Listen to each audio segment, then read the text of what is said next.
So over my years of predominantly working with youth footballers, I've been really lucky to work with a lot of players who are already at a pro club, pro academy level, and even international level. And a lot of players as well who are trying to get up to that level. They're trying to get selected for a pro club academy. And I've noticed a number of key trends and patterns amongst the two types of players. I'm going to talk about one which really stands out to me. It's just a simple question that I see the players who are playing at the highest level for their age group, they often ask me, they have this approach, and it's something really simple. And the question is, how can I? So with the players that me and my team work with, they're all playing at a decent level. They're really good youth footballers, and if they're not already at a pro club, they're trying to get up to that level. So these players, often they're playing for multiple teams. They've got a lot going on in terms of schoolwork. Maybe they have a lot of travel to do as well. Often go away on holiday and different trips. So there's a lot to juggle.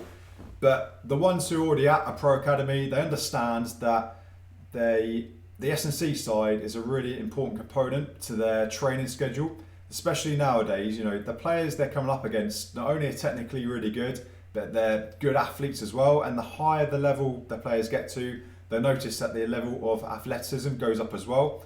So the S&C training is a really important part of their schedule, not just in terms of being, the fittest player they can be, the strongest and the fastest, but also injury resilient as well. So if there's ever any clashes, I've noticed that the players who are playing at the highest level for their age group will reach out quickly first and foremost, and they'll say to me, how can I do this? So it might be, I'm away on holiday this week, how can I shift my training around so that I can ensure that I can stay consistent with my S&C sessions? Or it might be, I've got exams this week, I can't train on this day, how can I shift things around so that I can still complete everything? And it might just be something really simple fix. So we might just be like, yeah, okay, we just need to switch these sessions around or do this on a different day. Or it might be, we're not going to do that session this week, we're going to focus on this instead, and then next week we'll get back to normal. Or it might be, okay, we're actually going to do half of this session this week just to maintain that momentum, and then next week we'll get back to normal again. So that might just be the approach, but the two key things that these players will do is they'll reach out quickly looking for a solution, because it's just a priority for them to make sure that they stick to what they've committed to. So they'll reach out quickly, and then they're always looking for a solution. They're being resourceful. They're asking, how can I do this? How can I make this possible, even though it's going to be a challenge this week? Now compare that to the other type of player. So it might be that me or one of my team reach out and we'll say, how's your training going this week? Or how's it been going the last couple of weeks? And they might say, I've been away on holiday, so I wasn't able to train. Or I've had exams this week, I wasn't able to train. So they didn't reach out and they didn't look for a solution to be able to complete the sessions. And that's a really important difference I see between the two types of player. Within our training app software, I can see the players that are the most consistent with their training in terms of session completion rate, and always the players at the very top just happen to be the ones who are also playing at a high level, so they're already at a pro club or they're at an international level as well. They're always operating at the highest level. So I think it's not just a mixture of, they're probably in all areas of their training able to stay really consistent. That's one key thing I think which helps them rise to the top, because they're always giving themselves that edge to stand out. The other thing I think is that obviously the training is helping them by staying consistent with it. They're getting better results, they're making more progress, and they're able to rise to the top as well.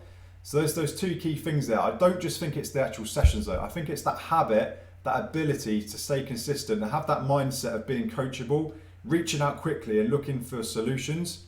Now, I totally understand for the other players when they've got lots going on, and on the face of it, it might seem that they just can't train this week, and that's fine.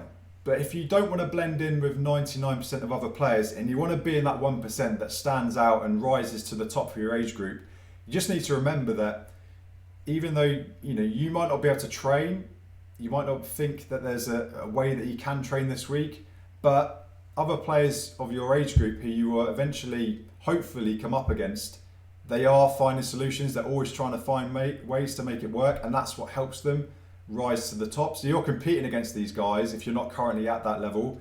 When you get your chance, you've got to be able to compete with them and stand out and be better than them to take their place if they're already at a pro club and you want to get signed, you've got to be better than the player in your position who's already there.